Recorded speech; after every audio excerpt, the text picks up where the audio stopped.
अन्नानी रसोईमां तमारुं स्वागत छे फ्रेंड्स। तो दशामानुं व्रत होय, श्रावण होय, पूनम होय के 11 गमे तेवो उपवास होय, सवार सांज तमे एक एक लाडू खाशो ने तो तमने ताजगी स्फूर्तिनो अनुभव थशे। जराय पण शरीरमां कमजोरी नहीं लागे। तो एकदम मावा वगर मावा जेवा ज आपणे फराળી लाडू बनावीशुं। आ फराળી लाडूने बनावी तमे 1 महीना सुधी स्टोर करी शको छो, जराय खराब नहीं थाय। तो लाडू बनावવું एकदम सिम्पल छे अने लाडू एटला सरस बनशे ने फ्रेंड्स, मोंमां मूकता ज ओगળી जाय एवा बनशे। तो चालो पछी फक्त थोड़ा समयमां अने घरमां रहेली वस्तुमांथी ज आपणे एकदम मावा जेवा फराળી लाडू बनावीए। फराળી लाडू बनाववा माटे सौथी पहेला तो अहींया आपणे 2 वाडकी भरी अने सिंगदाणा लेशुं। तो सिंगदाणा एकदम इजीथी बधाना घरमां अवेलेबल होय ज छे अने एने खरीदीने लाववा पण बहु मोंघा नथी पड़ता। तो सिंगदाणाथी एकदम सिम्पल तमे आ लाडू बनावी शको छो। तो 2 वाडकी सिंगदाणाने आपणे 2 થી 3 मिनिट माटे आ रीते सरस शेकी लेवाना। एना उपरथी छोतरा हटे त्यां सुधी शेकीने तैयार करशुं। तो चालो 3 થી 4 मिनिट जेटलो टाइम थयो, सिंगदाणा सरस शेकाई गया। तो सिंगदाणाने आपणे प्लेटनी अंदर काढी लेशुं। ठंडा थशे ने एटले एना छोतरा अलग करी देशुं। त्यार पछी आपणे शेकी लेशुं अहींया 1 वाडकी साबुदाणा।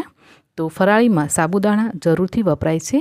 तो 1 वाडकी साबुदाणाने पण आपणे सरस एवा धीमा गैस पर 2 થી 3 मिनिट माटे साबुदाणानी अंदर जेटલું पण मोइस्चर होय ने ए जतुं रहे त्यां सुधी आपणे साबुदाणाने शेकी लेशुं। तो एक साबुदाणाने कां तो तमे दबावीने चेक करजो, कां तो खाईने तमने एकदम हळवो अने एकदम मोढामां मूकता तूटी जाय ने त्यां सुधी एने शेकी लेवाना। तो चालो साबुदाणाने शेकीने आपणे प्लेटमां निकाળી लेशुं अने एने पण ठंडा थवा माटे साइड पर मूकी देशुं। अने हवे आगळनी वस्तु शेकी लईए। तो हवे शेकीशुं 1 वाडकी मखाना। तो मखाना छे ने फ्रेंड्स उपवास माटे बहु ज लाभदायी छे। होय तो तमे जरूरथी वापरजो, ना होय ने तो ड्रायफ्रूट्समां घरमां जे पण अवेलेबल होय ए तमे लई शको। ना होय तो फक्त कोपरानुं छीण के कोपરું अने सिंगदाणाथी पण तमे आ लाडू बनावी शको छो। तो मैं अहींया 2 થી 3 मिनिट माटे एकदम धीमा गैस पर मखानाने पण सरस क्रिस्पी थाय ने त्यां सुधी 1 चमची घीमां शेकी लीधा छे। मखानाने ठंडा थवा देशुं अने हवे फ्लेमने आ टाइमे बंध करी देशुं। कढ़ाई बहु गरम थई गई छे। तो चालो 20 થી 25 काजू, 15 થી 20 बदाम अने 25 થી 30 जेटला पिस्ता लीधा छे मैं। एमने पण आपणे 1 चमची घीमां सरस शेकी लेशुं। तो अहींया ड्रायफ्रूट्स तमने जे पसंद होय ए लई शकाय। घरमां जेटला अवेलेबल होय एटला अने क्वॉंटिटी वत्ता ओછી तमे राखी शको छो। काजू बदाम पिस्ताने पण आपणे 1 मिनिट माटे घी साथे सरस शेकी लेवाना। ज्यारे आ वस्तु शेकाई जाय ने एटले हवे 1 कप भरी अने कोपरानुं छीण, जो कोपरानुं छीण ना होय तो तमे सूकું नारिયેળ होय ने एने चिप्समां कट करीने पण एड करी शको। 1 चमची खसखस लीधी छे मैं। तो कोपरानुं छीण अने खसखस आपणे ड्रायफ्रूट्समां एड करी अने 1 मिनिट माटे शेकी लेशुं।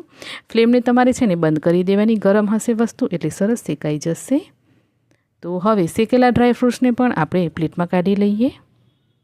तो चालो अहींया आपणी जे सूकी वस्तु हती ए बधी शेकाई गई छे। तो एने आपणे साइड पर मूकी ठंडी करी लेशुं। अने हवे ए ज कढ़ाईनी अंदर आपणे 3 થી 4 चमची घी लेवानुं छे। तो हवे थोड़ुं घी वधारे लेवानुं छे, केम के आनी अंदर आपणे 1 वाडकी सिंगोड़ा अने राजगरानो लोट लेवानो अने राजगरानो लोट अने सिंगोड़ाना लोटने आपणे शेकवानो छे। तो जेम जेम जरूर लागे एम एम घी एड करता जई अने आ लोटने आपणे सरस शेकवानो।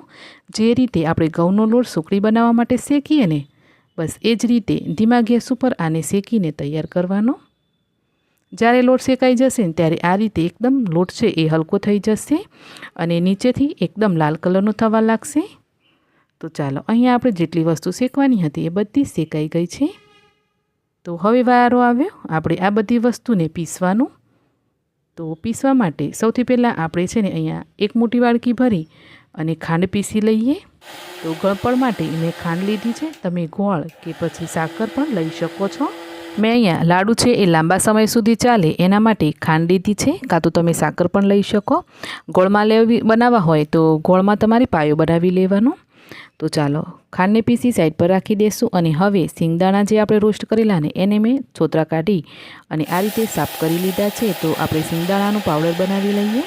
तो सिंगदाणानो पाउडर तमारे एकदम झीणो बनावी लेवानो। एनी अंदरथी घी रिलीज ना थाय बस एनुं ध्यान राखवानुं अने आ रीते सरस पाउडर बनावी एने पण काढी लेशुं।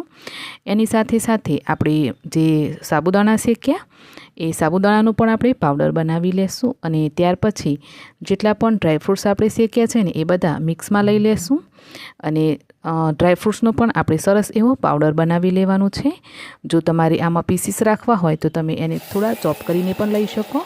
મેં અહીંયા બધું જ પીસી લીધું છે આ રીતે અને બધાનો પાવડર બનાવી અને આ લાડુ બનાવ્યા છે. એકદમ સરસ લાડુ બનશે. તો અહીંયા આપણી બધી જ વસ્તુ આ રીતે પીસીને તૈયાર થઈ ગઈ છે. તો પહેલાં આપણે થોડું આને હાથથી મિક્સ કરી લઈએ અને બધી વસ્તુને થોડી થોડી મિક્સ કર્યા પછી હવે આપણે જે લોટ શેકીને રાખ્યો છે ને એ લોટ પણ ઠંડો થઈ ગયો છે. તો લોટને આપણે આની અંદર લઈ લેશું. તો ફરાળીમાં રાજગરો અને સિંગોડાનો પાવડર આવું બધું ખવાતું હોય છે. તો મેં લીધો છે. તમારે ના લેવું હોય ને તો પણ આને તમે સ્કીપ કરી શકો છો. જરૂરી નથી કે લોટ આમાં લેવો. લોટ લેવાથી થોડી ક્વોન્ટિટી વધશે. બીજું કે આની અંદર થોડું તમને ખાવાનું સ્વાદ પણ અલગ લાગશે અને સારો લાગશે. તો ચાલો, અહીંયા મને પ્લેટ થોડી નાની લાગી, મિક્સ કરવામાં નહોતું ફાવતું, તે મોટી પ્લેટમાં લઈ અને મિક્સ કરી લીધું છે. હવે આપણે જે ખાંડ દળીને એને પણ આપણે થોડી થોડી કરી એડ કરતા જઈશું અને બધું મિક્સ કરશું. ફ્લેવર માટે 1 ચમચી ઇલાયચી પાવડર અને અહીંયા 2 ચમચી મેં સੌંઠ પાવડર લીધો છે, કેમ કે લાડુ આપણે ચોમાસામાં બનાવ્યા છે અને ચોમાસામાં ઠંડીનું પ્રમાણ હોય તો સੌંઠ પાવડર હોય તો જરૂરથી એડ કરજો. ત્યાર પછી ઘીની જરૂર લાગે ને એમ તમારે ગરમ કરી આમાં ઘી બાઇન્ડિંગ માટે લેવાનું છે. તો અહીંયા 4 થી 5 ચમચી જેટલું આપણે ઘી છે એ લોટ શેકવામાં લીધેલું અને એટલું જ આપણને બાઇન્ડિંગ માટે જોઈશે. ટોટલ ઘી છે ને એ આમાં 1 વાડકી જેટલું વપરાશે. ઘી પણ વધારે નહીં વપરાય ફ્રેન્ડ્સ. અને ખાંડ આપણે જેટલી દળેલી એ બધી જ ખાંડ આમાં મેં એડ કરી દીધી છે. એનાથી જે લાડુ બનશે મીડિયમ મીઠા બનશે. તમારે થોડા વધારે મીઠા જોઈતા હોય તો તમે 1.5 વાડકી ખાંડ પીસીને આમાં એડ કરી શકો છો. હવે બધી જ વસ્તુને આપણે સરસ મિક્સ કરવાની છે. જ્યાં સુધી લાડુ બાઇન્ડિંગમાં ના આવે ને ત્યાં સુધી આને મિક્સ કરવાનું. અને બધી જ વસ્તુ એકદમ સૂકી સૂકી અને એકદમ કોરી કોરી આપણે પીસી છે ને, તો બંને હાથથી મસળી અને આ બધું જ મિક્સ કરી લેજો. અને ત્યાર પછી નાના મોટી જેટલી પણ સાઈઝના તમને લાડુ જોઈતા હોય એ રીતે લાડુ બનાવી લેવાના. તો અહીંયા મેં આ રીતે મીડિયમ સાઈઝના લાડુ બનાવ્યા છે. એ રીતે આપણે બધા જ લાડુ બનાવીને તૈયાર કરી લેશું. તો 1 લાડુ સવારે, 1 લાડુ સાંજે, જ્યારે પણ તમે વ્રત ઉપવાસ કરો ને ત્યારે ખાશો તો તમને જરાય પણ થાક કમજોરી નહીં લાગે અને એકદમ શરીરમાં સ્ફૂર્તિ રહેશે. તો આ રીતે તમે પણ એકદમ સિમ્પલ રીતે હેલ્ધી લાડુ ઘરે બનાવીને જરૂરથી ટ્રાય કરજો. વ્રત ઉપવાસ કરો છો તો જરૂરથી બનાવજો ફ્રેન્ડ્સ. તો ચાલો, બધા જ લાડુ બનાવી આપણે તૈયાર કરી લીધા છે. તો આઈ હોપ તમને આજે ફરાળી લાડુની રેસીપી છે એ પસંદ આવી હશે. 1 લાડુ અંદરથી તોડીને જોઈએ ને તો પણ તમે જોઈ શકો છો એકદમ સોફ્ટ માવાથી બનાવ્યા હોય ને એવા જ બનીને તૈયાર થયા છે અને મોઢામાં મૂકતા જ ઓગળી જાય એટલા લાડુ સોફ્ટ બન્યા છે. તો રેસીપી ગમી હોય તો વિડીયોને લાઇક કરજો, શેર કરજો. ચેનલ ઉપર નવા હોવ, ચેનલને સબસ્ક્રાઈબ ના કરી હોય તો જરૂરથી સબસ્ક્રાઈબ કરજો. તો મળીશું એક આવી જ નવી રેસીપી સાથે. આવજો.